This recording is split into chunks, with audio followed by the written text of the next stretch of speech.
दोस्तों, जैसे कि आप सभी साथियों को ज्ञात होगा कि इस वक्त स्कूल शिक्षा विभाग प्रदेश के अंदर अतिशय शिक्षकों और स्कूलों का युक्तियुक्तकरण करने जा रही है और प्रक्रिया लगभग शुरू हो चुका है।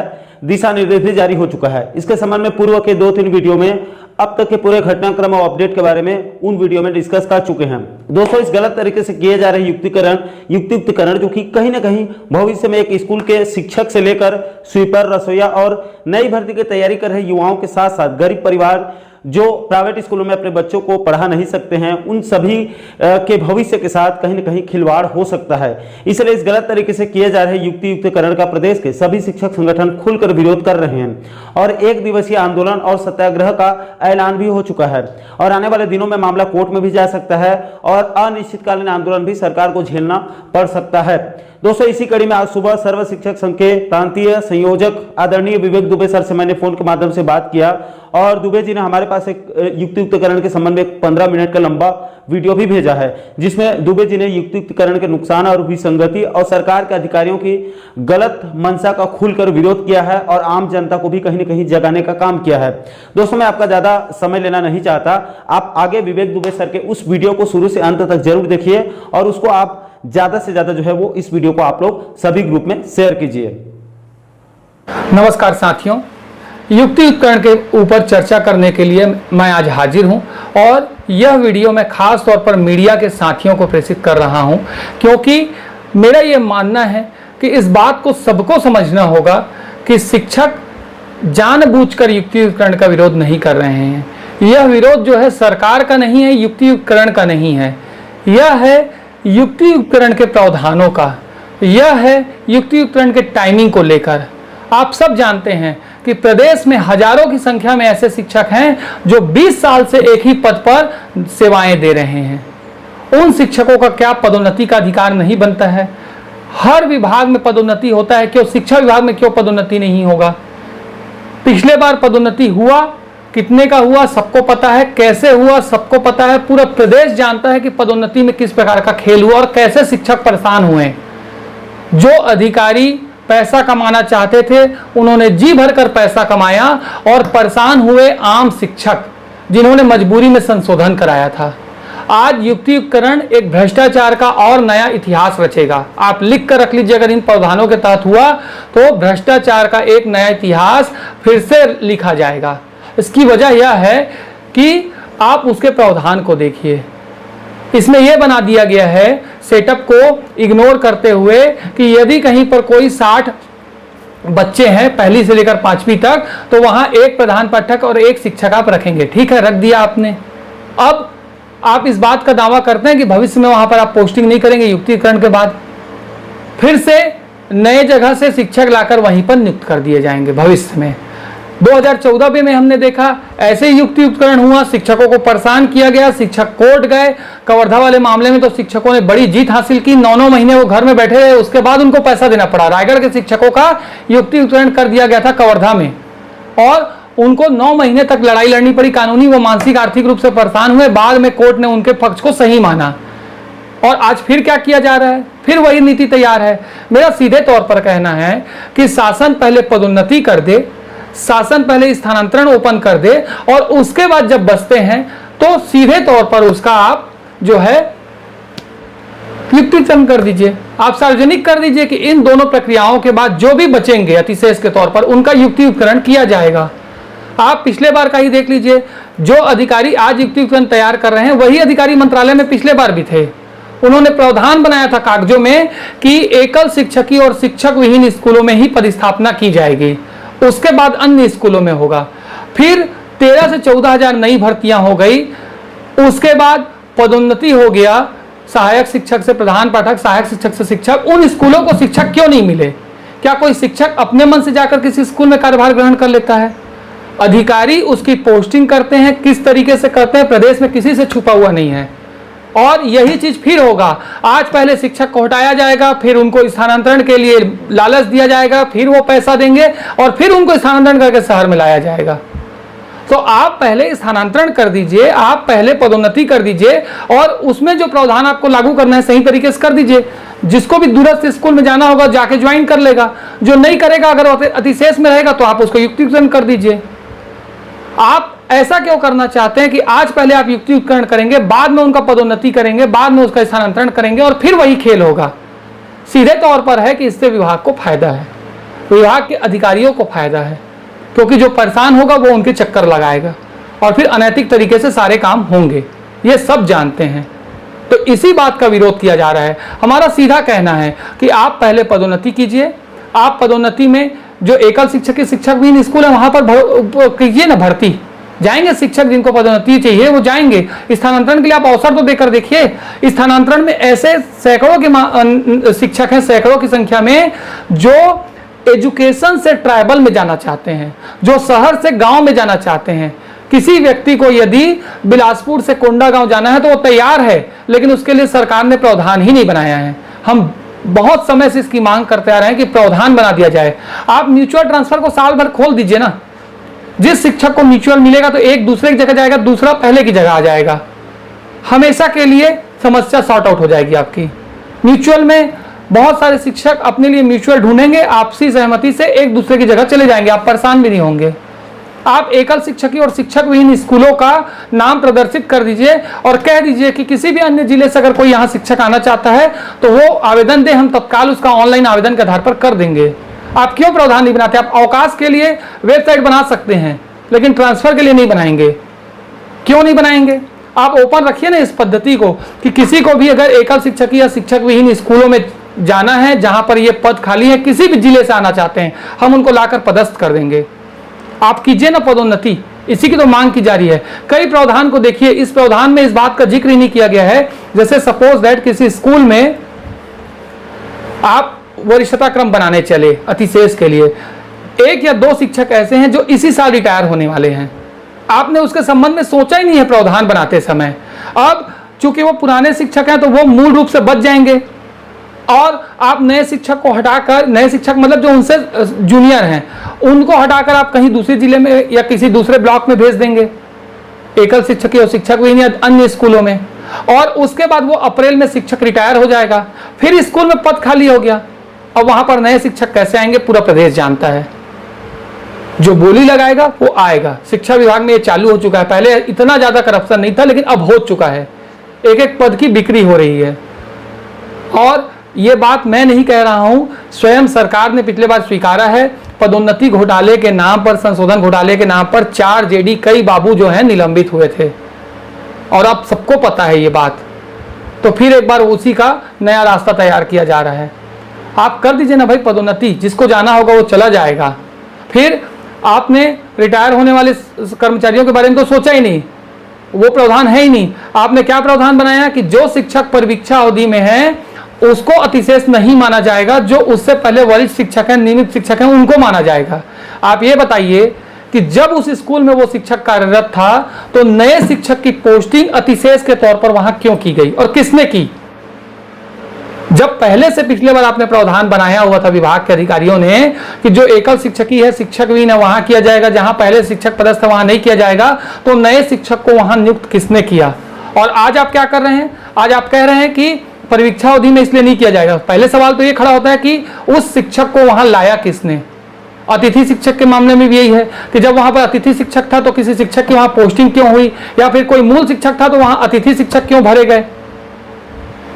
सवाल तो खड़ा होगा ना कि आखिर अतिशेष कोई हुआ तो हुआ कैसे भाई? अतिशेष कैसे हो गया? क्या कोई शिक्षक स्वयं जाकर किसी स्कूल में ज्वाइन कर लेता है?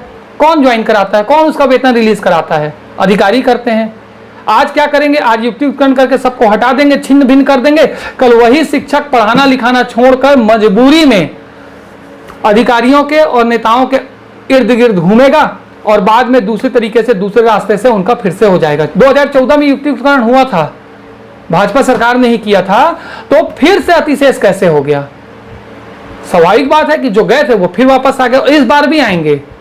आप प्रावधान बना दीजिए ना, आप कैबिनेट में बैठक लेकर एक प्रावधान बना दीजिए कि जो शिक्षक अतिशेष के तौर पर कहीं भी नियुक्त होगा उसकी नियुक्ति को, उसकी पदोन्नति को स्वतः निरस्त माना जाएगा।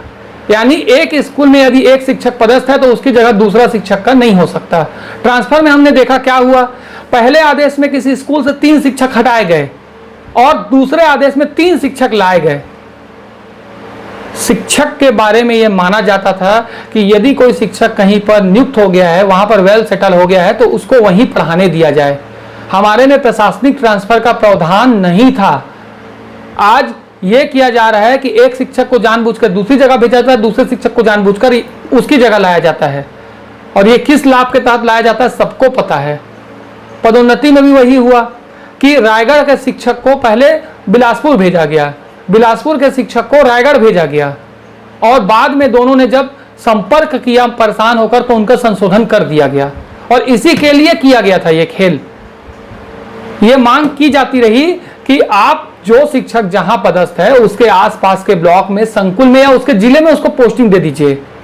पद खाली थे, जानबूझकर नहीं दिया गया क्योंकि पैसा कमाना था। और बाद में मजबूरन शिक्षक आया और उससे पैसा लेकर उसका संशोधन किया गया। ये मैं नहीं कह रहा हूं, ये स्वयं मीडिया कही है और ये रिपोर्ट में साबित हुआ है। और इसी आर्थिक लेन देन का जिक्र करते हुए बकायदा जेडी और बाबुओं का निलंबन हुआ है। स्पष्ट लिखा हुआ है आदेश में कि आर्थिक अनियमितता हुई है इसलिए ऐसा हुआ है। और अब फिर एक बार नया खेल चालू हो रहा है। हम उसका विरोध करते हैं। सर्व शिक्षक संघ बिल्कुल इसका विरोध करता है। प्रदेश संयोजक होने के नाते मैं इस बात को बिल्कुल गंभीरता से कह रहा हूं कि हम इसका विरोध करेंगे। अन्य शिक्षक संगठन भी जो कर रहे हैं वो बिल्कुल सही कर रहे हैं, क्योंकि सबका विरोध सरकार का विरोध नहीं है, इस गलत नीति का विरोध है। हमारी आपसे मांग है, हमारी आपसे गुजारिश है कि पहले आप पदोन्नति कीजिए, स्थानांतरण कीजिए, उसका बचे तो युक्तियुक्तकरण कीजिए, कोई दिक्कत नहीं। हर साल युक्तियुक्तकरण कीजिए आप, लेकिन सही नियत से कीजिए। इसकी आड़ में सेटअप को खत्म मत कीजिए। आप जो कर रहे हैं उसका दुर्गामी परिणाम क्या होगा आप स्वयं नहीं समझ पा रहे हैं। या तो फिर 2 शिक्षक रहेंगे एक स्कूल में 60 बच्चों के पीछे, और पहली से लेकर 5वीं तक के बच्चों को एक क्लास में बैठाकर पढ़ाया जाएगा, और गुणवत्ता फिर आपको चाहिए प्राइवेट स्कूल जैसे। कैसे संभव है? खुद शिक्षक गलत हो सकते हैं, लेकिन एक बात याद रखिएगा, प्रदेश का जो शिक्षक संवर्ग है आज तक किसी गलत शिक्षक के साथ खड़ा नहीं हुआ है। हम स्वीकार करते हैं कि कुछ शिक्षक शराब पीकर मान लीजिए पहुंच भी जाते हैं विद्यालय में, तो आज तक ऐसा मामला नहीं आया है कि कोई शिक्षक संगठन किसी शिक्षक के साथ इसलिए खड़ा हुआ हो कि उसका ऊपर इस मामले को लेकर कार्रवाई हुई हो। यह शिक्षक संगठन की विशेषता रही है कि यदि गलत मामले को लेकर कार्रवाई हुई है तो शिक्षक संगठन ने कभी भी विरोध नहीं किया है। लेकिन जायज चीजों को तो बोला जाएगा ना। आप गलत तरीके से कहीं पर वेतन रोकेंगे, कहीं पर युक्तियुक्तकरण करेंगे तो उस हर चीज का विरोध होगा। और मैं आम शिक्षकों से अपील करता हूं, आह्वान करता हूं कि संघवाद और इन सब चीजों से परे हटकर जो भी शिक्षक संगठन गलत का विरोध कर रहा है आप उसका साथ दीजिए। आपका संगठन साथ दे रहा है कि नहीं दे रहा है ये मत देखिए, आप साथ दीजिए। आपसे संगठन है, संगठन से आप नहीं है। कोई भी संगठन चाहे किसी का भी हो, आप उसका साथ दीजिए। मैं सवाल पूछना चाहता हूं कि 2 तारीख को यह आदेश जारी हो गया था युक्तियुक्तकरण का, आखिर 7 तारीख तक सार्वजनिक क्यों नहीं हुआ? चंद संगठनों को उस बैठक में बुलाया गया था, वहां पर इस बात को क्यों नहीं रखा गया कि ये युक्तियुक्तकरण का प्रावधान है, हमने सार्वजनिक कर दिया है और ये देखिए इसमें कोई पॉइंट आपको गलत लग रहा हो तो बताइए। क्यों नहीं बताया गया 7 तारीख की बैठक में? ठीक है, आपने हमको नहीं बुलाया था, हमको कोई दिक्कत नहीं उस बात से, जहां नहीं बुलाया जाता वहां तो हम जाते भी नहीं है, लेकिन कोई तो शिक्षक संगठन गया था ना भाई, वो उस पॉइंट का विरोध करता, वो बताता कि यहां पे आपसे चूक हो रही, इस प्रावधान को सुधार लीजिए। आपने 8 तारीख को सुबह कैविएट दायर किया और 8 तारीख को शाम को फिर सार्वजनिक होना चालू हुआ आदेश। तो 2 तारीख को जब ये आदेश साइन हो चुका था तो इस आदेश के बारे में पहले क्यों नहीं बताया गया, या उस दिन की बैठक में क्यों नहीं बताया गया? शिक्षा विभाग जब तक शिक्षकों को साथ लेकर नहीं चलेगा तब तक कुछ भी ठीक नहीं हो सकता। मेरा खुद का प्रशासनिक स्थानांतरण हुआ था पिछले बार। जब गलत चीजों का विरोध करो तो प्रशासनिक स्थानांतरण हो जाता है। मुझे हटाकर एक शिक्षक को ला दिया गया और मुझे दूसरी जगह भेज दिया गया। तो इस नीति से अगर आप चलेंगे तो आप ये मान के चले कि आप शिक्षकों को परेशान तो कर सकते हैं, लेकिन आप जो रिजल्ट चाहते हैं वो रिजल्ट आपको कभी नहीं मिलेगा। आप अनावश्यक रूप से युक्तियुक्तकरण करेंगे तो सीधे तौर पर शिक्षक जो है वो पूरे समय इस व्यवस्था में लगा रहेगा कि कैसे वो वापस अपनी जगह पर पहुंचे, क्योंकि उसका भी परिवार है, उसके भी बच्चे कहीं पढ़ रहे हैं, उसकी भी पत्नी कहीं पर है, किसी को अपने माँ बाप की सेवा करनी, किसी को कुछ करना है। आप बिल्कुल युक्तियुक्तकरण कीजिए, शौक से शिक्षक जाएगा, कहीं कोई दिक्कत नहीं है, लेकिन जो उसका जायज है उसे तो दे दीजिए। उसके बाद आप विरोध कीजिए, उसके बाद आप युक्तियुक्तकरण कीजिए, उसके बाद आप उसके ऊपर प्रशासनिक कार्रवाई कीजिए, लेकिन जो जायज हक है उसे तो पहले दीजिए। बस मैं इतना ही कहना चाहता था। मैं मीडिया के साथियों से भी अपील करूंगा कि वो युक्तियुक्तकरण के प्रावधान को अच्छे से पढ़ें, समझें। अगर आप मुझसे इस पर चर्चा करना चाहते हैं तो मैं भी इसके लिए बताने के लिए तैयार हूं। कोई भी संगठन बेजबरन सड़क पर नहीं आना चाहता, कोई भी शिक्षक नहीं आना चाहता, और हम इस बात का भी विरोध नहीं कर रहे हैं कि जहां पर शिक्षक दर्ज संख्या से अधिक हैं उनको आप ना हटाएं, आप उनको हटाइए, लेकिन चंद महीने का समय देकर पहले आप पदोन्नति और स्थानांतरण कर दीजिए, और उसका जो बचेंगे उसके लिए आप ओपन रास्ता तलाश दीजिए। आज आप कर दीजिए, आप आज वेबसाइट में बनाकर डाल दीजिए कि ये स्कूल रिक्त है, यहाँ पर कोई भी शिक्षक जाना चाहता है तो हम उसको भेजने के तैयार हैं। मैं बोलता हूँ 20 से 25% स्कूलों के लिए आपको शिक्षक मिल जाएंगे। यदि कोई शिक्षक है जिसको रायगढ़ से बिलासपुर जिला आना है तो वो बिलासपुर जिले के किसी भी स्कूल में चला जाएगा, कोई दिक्कत नहीं है उसको। आप रास्ता तो देकर देखिए।